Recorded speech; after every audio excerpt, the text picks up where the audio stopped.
Programme احکام شریعت اور نفاس و حیض سے متعلقہ مسائل کے ساتھ ایک دفعہ پھر آپ کی خدمت میں حاضری کا شرف حاصل ہے۔ ہم آپ کو پچھلے پروگرام میں بتا رہے تھے کہ حیض پہ میں نے تفصیلی کلام کیا، نفاس کے بارے میں کلام کیا، اور اب آخر میں ہماری گفتگو چل رہی تھی کہ ان عوارضات کی بنا پر شریعت عورتوں کو کچھ رعایت اور رخصت عنایت کرتی ہے، جس میں سب سے بڑی ان کو رخصت یہ ہے کہ ان حالتوں میں نماز بھی معاف ہوتی ہے اور روزہ بھی معاف ہوتا ہے۔ لیکن فرق یہ ہوتا ہے کہ جب یہ ایام گزر جاتے ہیں تو نماز کی قضا نہیں ہے، روزوں کی قضا رکھنی ہوگی۔ تو ایسی بہنیں کہ جنہوں نے ان ایام میں کبھی روزے چھوڑے تھے اور انہوں نے خیال نہ کیا اور ابھی تک ان کو ادا نہیں کیا ہے، تو وہ حساب و کتاب بنائیں۔ ہر سال میں اندازہ کر لیں کہ ہر سال میں ایک ہی دفعہ رمضان آتا ہے، اور اس رمضان کے مہینے میں کتنے دن ان کے اس طرح کے ایام رہے تھے۔ تو جتنے روزے چھوٹیں، مثال کے طور پہ اب ان کی عمر اتنی ہے اور وہ گمان کر رہی ہیں کہ پچھلے 10 سال کے اندر جو رمضان آئے تھے ان میں ان ایام کے روزے اس وقت تو رکھے نہیں تھے لیکن بعد میں بھی نہیں رکھے ہیں، تو بس حساب بنا لے کہ ہر رمضان میں کتنے روزے چھوٹے ہوں گے۔ مثلا اگر 6 روزے تھے تو 10 کے 60 روزے ان کو بطور قضا رکھنے ہوں گے۔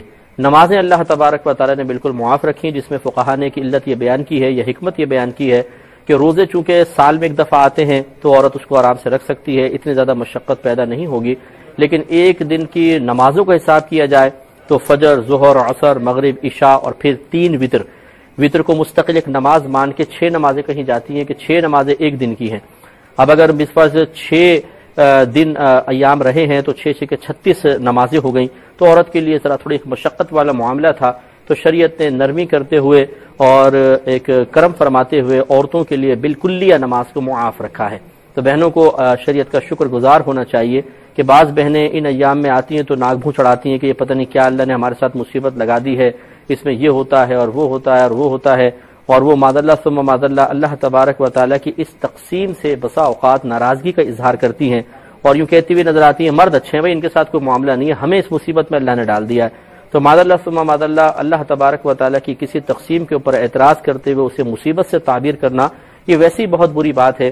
اللہ نہ کرے کوئی کلمہ کفر زبان سے نکل جائے تو مناسب نہیں ہے، اس لیے بہنوں کو اس نظام قدرت پر اظہار ناراضگی کرنے کے بجائے اور غلط قسم کے جملے کہنے کے بجائے اللہ کی بارگاہ میں توبہ بھی کرنی چاہیے اور اللہ کی تقسیم پر دل سے راضی رہنا چاہیے۔ مردوں کے ساتھ بھی عوارضات اپنے ہوتے ہیں، عورتوں کے ساتھ اپنے عوارضات ہیں، اس لیے یہ بالکل اس طرح کے جملے نہیں کہنے چاہیے، بلکہ اللہ تعالیٰ نے ان ایام کے بدلے میں عورت کے لیے جو آسانیاں رکھی ہیں کہ صحت و تندرستی کی اس کو علامت قرار دیا ہے، اس کے علاوہ جیسے نماز کی معافی ہے اور بہت ساری چیزیں عورت کے لیے اللہ نے آسان کر دی ہیں یا اس کو رعایت دی ہیں، ان کے پیش نظر ان کو ذہن میں رکھتے ہوئے شکر ہی ادا کرنا چاہیے، کبھی بھی اللہ تعالیٰ کی بارگاہ میں شکوہ نہیں کرنا چاہیے۔ جوابات کی طرف آتے ہیں۔ آج ہمارا یہ حیض و نفاس کا چیپٹر تقریباً کلوز ہو چکا ہے، پھر انشاءاللہ ہم نئے موضوع کے ساتھ آئیں گے جمعرات کے روز۔ آج میں ایک ضمن بات میں اور عرض کر دیتا ہوں، یہ کچھ بہنوں نے کویسچن کیا تھا، جیسے اب رجب کے روزوں کے بارے میں بھی تھا کہ مثلا ایک عورت نے روزہ رکھا ہوا ہے اور درمیان میں مثال کے طور پہ ایام آ گئے تو کیا کیا جائے؟ تو یاد رکھیں کہ جیسے ہی ایام شروع ہوں گے، اگر عورت روزے سے ہے تو اس کو روزہ ختم ہو جائے گا، وہ اس روزے کو پورا نہیں کرے گی کیونکہ روزہ ٹوٹ گیا ہے گویا کہ۔ اب بعد میں اگر یہ نفلی روزہ ہے تو اس کی قضا میں اختلاف ہے کہ قضا کرے یا نہ کرے، بعض نے کہا قضا کر لے، بعض نے کہا نہیں، چونکہ یہ عذر اللہ تعالیٰ کی طرف سے ہے اس لیے اس کی قضا نہیں ہے۔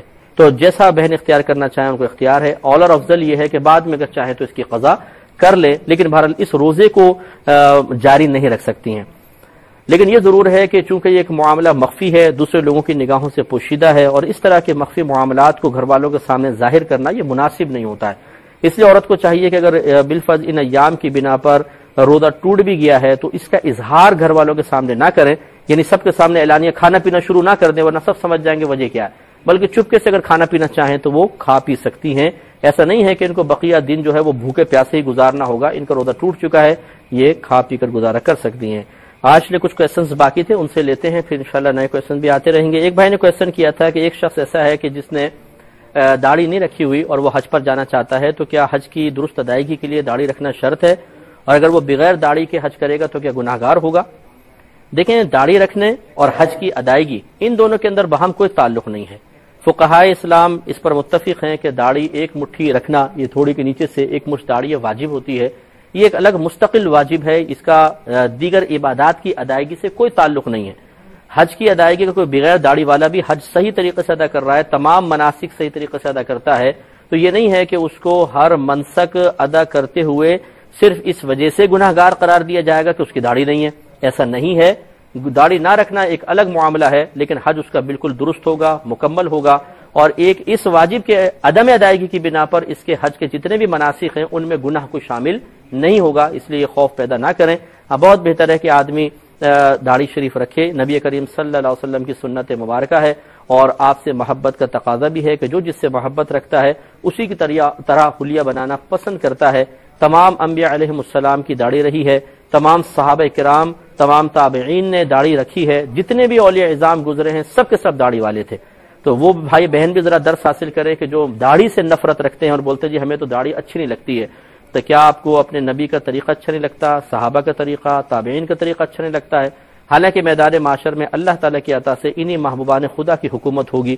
اگر آپ کو یہ چہرے اچھے نہیں لگتے ہیں تو بتائیے میدان معاشر میں کس کے پاس جا کر آپ فریاد کریں گے کہ ہماری سفارش کی جائے؟ کیا وہاں پر بھی معاذ اللہ ثم معاذ اللہ آپ نبی کا چہرہ دیکھ کر، داڑھی شریف دیکھ کر آپ کہیں گے جی داڑھی والے چہرے معاذ اللہ ہمیں اچھے نہیں لگتے ہیں اور چہرہ پھیریں گے آپ؟ ایسا نہیں ہوگا، بلکہ وہاں تو ہم محتاج ہوں گے اللہ تعالیٰ کے محبوب بندوں کے۔ اس لیے اس اللہ تعالیٰ کے حبیب کی سنت سے محبت رکھیں، اختیار کریں۔ اگر خدا نخواستہ اختیار نہیں کر سکتے، جیسے بہنیں داڑھی نہیں رکھ سکتی ہیں یا کوئی مرد مجبوری کے تحت نہیں رکھ رہا، تو کم از کم اتنا ضرور کریں کہ اس سنت رسول سے نفرت نہ رکھیں، اس کے خلاف کوئی نیگیٹو کمنٹس وغیرہ نہ دیں، ورنہ پھر میدان معاشر میں بہت شدید رسوائی ہے۔ اللہ تعالیٰ سب کو اس سے محفوظ فرمائے۔ ایک کالر ہمارے ساتھ ہے۔ ایک بھائی نے یہ کال کی تھی کہ اگر کوئی شخص ایک بیڈ پر سوتا ہے اور اسی پر بیٹھ کر پھر تلاوت قرآن کرتا ہے تو کیا یہ صحیح ہے؟ تو جی ہاں، اس میں کوئی حرج نہیں ہے، کوئی ہمارے فقط سونے کی وجہ سے کوئی بیڈ ناپاک تو نہیں ہو گیا ہے۔ ہاں، اگر اس بیڈ پر ظاہری طور پہ کوئی نجاست لگی ہوئی ہے ظاہری طور پر، تو مناسب نہیں ہے کہ اس پر بیٹھ کر آپ قرآن پاک کی یعنی براہ راست بیٹھ کے قرآن پاک کی تلاوت کریں، تب بھی گناہ پھر بھی نہیں ہوگا، لیکن مناسب نہیں ہے۔ بہتر یہ ہے اگر بالفرض ایسی کوئی چادر ہے جس میں آپ کو شبہ ہے کہ شاید اس بیڈ کی چادر پہ کوئی ناپاکی لگ گئی ہوگی، اس پر ایک اور چادر بچھا لیں یا موٹا کپڑا بچھا کے اس پہ بیٹھ کے پڑھ لیں، پھر تو کوئی حرج ہی نہیں ہے، یا اس چادر کو بدل کے پڑھ لیں تو بہتر ہے۔ ویسے اگر آپ سوئے ہیں اور ظاہری طور پہ کوئی نجاست آپ کو نظر نہیں آ رہی ہے تو فقط سونے کی وجہ سے یا سونے کے لیے اس چادر کو استعمال کرنے کی بنا پر اس پر تلاوت قرآن ناجائز نہیں ہوگی، آپ بالکل کر سکتے ہیں۔ ایک بھائی نے فرمایا تھا کہ واش روم میں کھڑے ہو کر وضو کرنا کیسا ہے؟ تو جائز ہے، لیکن افضل اور اولا یہ ہے کہ بیٹھ کے وضو کرنا چاہیے، قبلہ روح ہو کے کرنا چاہیے۔ لیکن اگر مجبوری ہے، جیسے خاص طور پر ہمارے یورپ کنٹریز میں ایسا ہی ہے کہ الگ جگہ نہیں ہوتی ہیں تو باتھ روم میں جا کر کھڑے ہو کر واش بیسن وغیرہ پہ وضو کیا جاتا ہے، تو اس میں چند احتیاطیں کر لیں۔ ایک یہ کہ باہر سے بسم اللہ الرحمن الرحیم پڑھ کر جائیں، اندر جا کے اللہ کا ذکر نہ کریں۔ اور دوسری بات یہ ہے کہ جو وضو کا پانی گر رہا ہوتا ہے یہ آب مستعمل کہلاتا ہے۔ مستعمل پانی اسے کہتے ہیں کہ جو آپ کے گناہوں کی آلودگی اور آپ کی ایک ایسی نجاست کو لے کر گر رہا ہوتا ہے جس کو آپ دیکھ نہیں سکتے، یعنی بے وضو پن ایک نجاست ہے، جنابت ایک نجاست ہے، ہم اس کو دیکھ نہیں سکتے ہیں۔ شریعت نے کہا ہے کہ بے وضو پن ایک نجاست ہے، یہی وجہ ہے کہ ہم بے وضو نماز نہیں پڑھ سکتے ہیں کیونکہ ہم ناپاک ہیں، تو یہ پانی اس ناپاکی کو لے کر گر رہا ہوتا ہے، تو بہتر نہیں ہے کہ یہ پانی آپ کے بدن پر گرے، آپ کے کپڑوں پر گرے۔ اس لیے فقہا نے فرمایا کہ کھڑے ہو کر وضو کریں تو تھوڑی سی احتیاط یہ کریں کہ آپ اس انداز سے وضو کریں کہ آپ کا پانی آپ کے کپڑوں پر گر کر اس کو آلودہ نہ کرے، کیونکہ اس پانی کو اپنے جسم پر یا کپڑوں پہ گرانا مکروہ ہوتا ہے۔ تو بریک کے بعد مختصر تھوڑا سا میں اور اس کے بارے میں عرض کروں گا۔ الرحمن الرحیم، سوال یہ ہوا تھا کہ کیا باتھ روم میں کھڑے ہو کر وضو کرنا شرعاً جائز ہے؟ تو ہم آپ کو جواب دے رہے تھے کہ بہتر تو یہ ہے کہ بیٹھ کر انسان وضو کرے، قبلہ روح ہو کے وضو کرے، لیکن بامر مجبوری شریعت نے باقاعدہ اس کی اجازت دی ہے، لیکن اس میں چند احتیاطیں کر لیں کہ ایک تو واش روم کے باہر سے ہی بسم اللہ الرحمن الرحیم پڑھ کر اندر داخل ہوں، اندر ذکر الہی وغیرہ نہ کریں۔ دوسرا، دوران وضو اعضاء سے ٹپکتے ہوئے پانی سے اپنے جسم کو اور اپنے کپڑوں کو بچائیں کہ اس پانی کا جسم پہ گرنا مکروہ تنزیہی ہے۔ مکروہ تنزیہی اس عمل کو کہتے ہیں کہ شریعت کو ناپسند ہے لیکن انسان گناہگار نہیں ہوگا، تو وہ کس طریقے سے کرنا ہے وہ میں آپ کو بتاتا ہوں۔ پہلے کال لے لیتے ہیں۔ السلام علیکم۔ جی وعلیکم السلام۔ جی بھائی جان۔ جی میرا مسئلہ یہ ہے کہ نبی کریم صلی اللہ علیہ وسلم نے اپنی داڑھی مبارک کے کبھی بال کٹوائے ہیں، اور اگر جو کٹوائے ہیں تو ان کی حد کتنی ہے؟ اور ان کے جو ہم قبرستان میں جاتے ہیں والدہ محترمہ کے لیے، تو آپ کے پچھلے پروگرام میں آپ نے کہا تھا کہ قبلہ رخ کمر کرنی ہے، یعنی کہ